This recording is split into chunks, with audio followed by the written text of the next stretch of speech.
So we're about to start our space mission in 3 hours time, just doing the final check and preparation of all the things we need to take with us.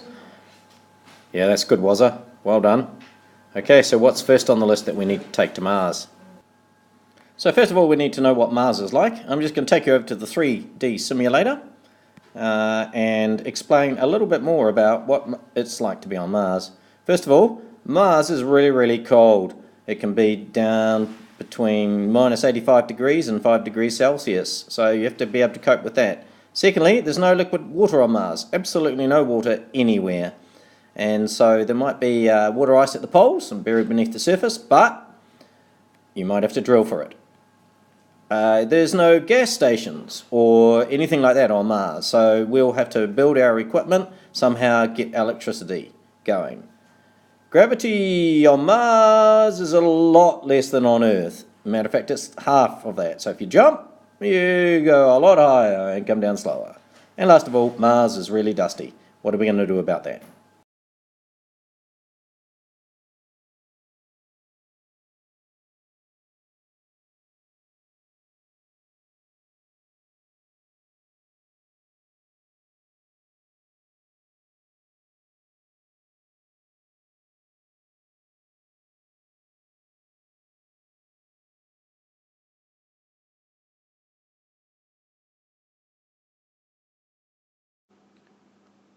The storms on Mars are very dusty and windy, so whatever we construct must be able to withstand cold and wind. The remote controlled drones will fly out and use lasers to unfreeze ice water and then a vacuum cleaner type device to suck it up and bring it back to base water. At position 3 are the solar panels for the base, and they will provide the electricity. They will need to be cleaned to keep them clear of dust. The base will be constructed with 2 layers, an outer layer and an inner layer, with a honeycomb or triangle type construction in between to keep it really strong. It's a igloo type shape, so it's very hard for the wind to get under it, and it has the 2 layers so that if something penetrates the first layer, the air doesn't come out and it keeps people safer. The inside of the base has a variety of areas: kitchens, living rooms, sleeping areas, and also areas where the food is grown.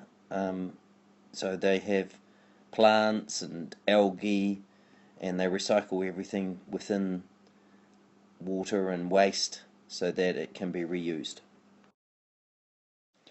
Area 6 is where the Mars explorers come in and out. It's a bit like a airlock on a submarine, only it uses pressurized air. When the explorers come in, they have a air blower that dusts them off and cleans them before they come into the base.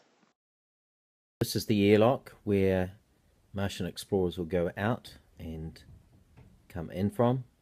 It will be pressurized and will have air dust blowers to blow off their dust off their suits as they come in, as the dust is pervasive on Mars.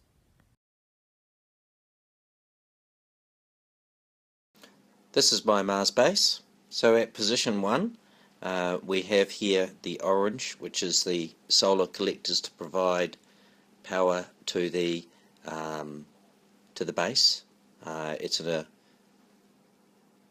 They also have cleaning mechanisms so that the Mars dust comes off them. We have a variety of areas inside: cooking and kitchen areas, living areas for people to meet, and workshop areas for people to do their work in, and also sleeping areas. The construction is 2 layers, an outer layer and an inner layer, and it will have either a triangle structure because that's strong, or a hexagon structure because it's strong. It's 2 layers, so that if something penetrates through the first layer, like a meteorite or something like that, then it can't get through the second layer, because we must protect our people, because they can't really escape very easily, except for to another base igloo.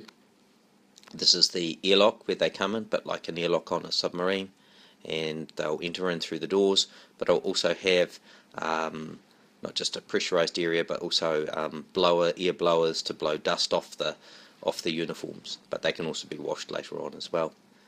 This reminds us that the weather on Mars is very, very windy and strong at times, and so the shape will help mean that it won't get there's nothing really for wind to get under, or storms to get under and hurt it. The whole of the base is actually constructed out of the material that is on Mars and was 3D printed, so this whole thing was 3D printed by a robot that was sent to Mars first. And last of all, at number 6, we send away the remote control drone, and it has a laser, and so it can shoot the laser down into the earth and then suck up with a vacuum cleaner type device the water that it has vaporized, and then it can return back to base with the water, so that keeps it nice and safe.